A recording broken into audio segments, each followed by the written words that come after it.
The primary atmospheric pressure gauge in sublevel 4 dropped by 12% in 3 seconds, a mechanical impossibility unless the luxury transit hub above was currently exposed to the vacuum of space.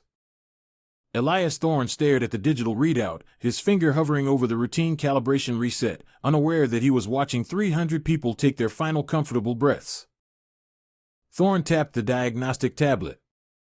The screen displayed a routine drill, a simulated gas leak isolating the VIP dining concourse. Standard protocol. But the numbers blinking in the margins were live telemetry.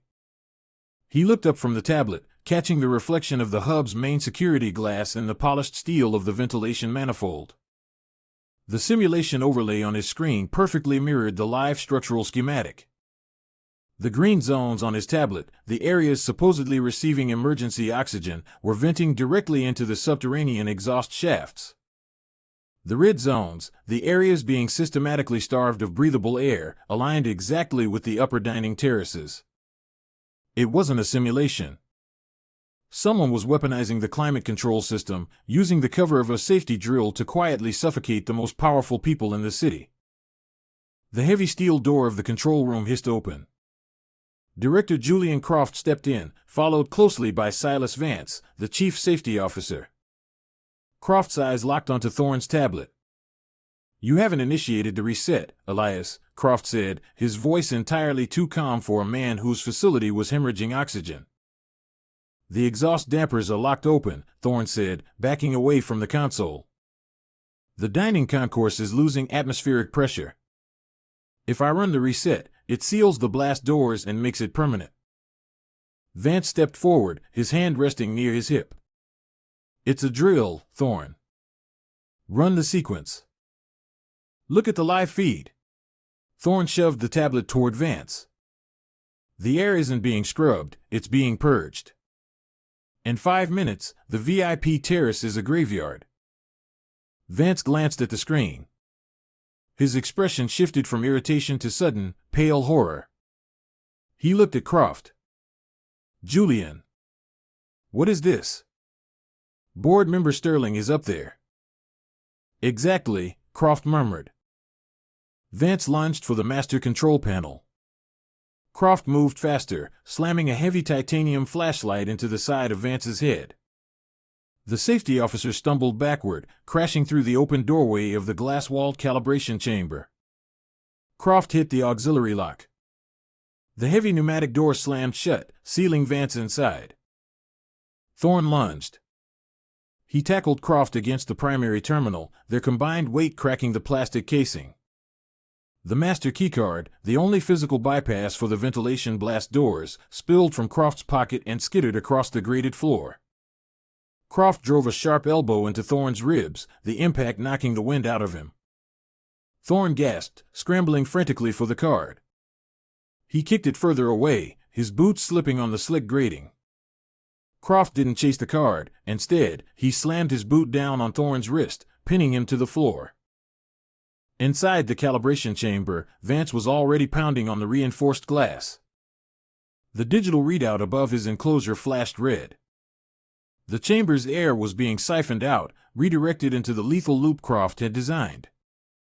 Vance's strikes against the glass grew weaker. He was mouthing words, his hands clutching his throat, eyes wide with the primal terror of a drowning man. Thorne twisted violently, tearing his wrist free at the cost of torn skin, and rolled away. He had a choice. The manual release for the chamber was across the room, but the primary intake fan for the dining concourse was spooling up to maximum velocity, preparing to finalize the vacuum seal upstairs. He couldn't save both with the console locked. Thorne abandoned the keycard. He scrambled toward the massive primary ductwork housing.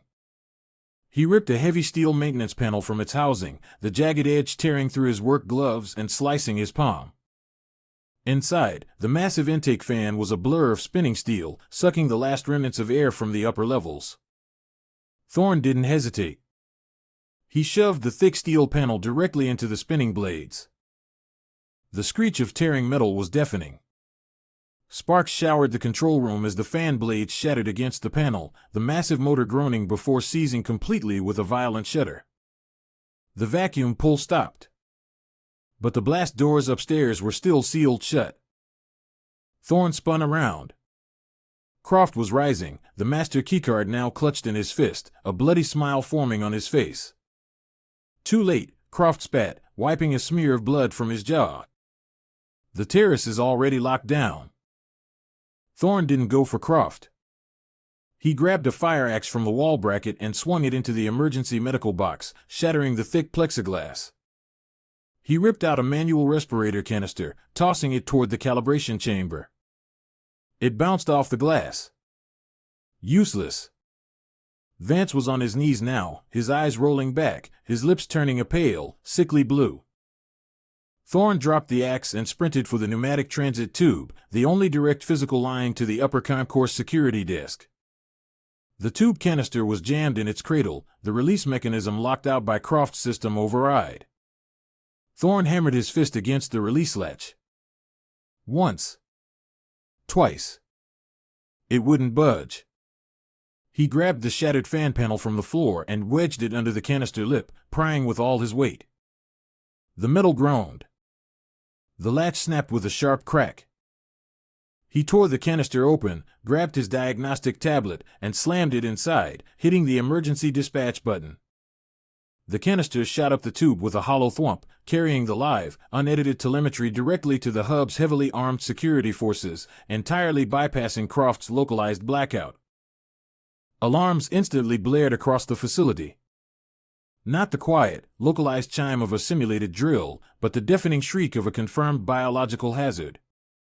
The automated system, triggered by the external security desk, forcefully overrode Croft's localized commands. The blast doors on the dining terrace violently retracted.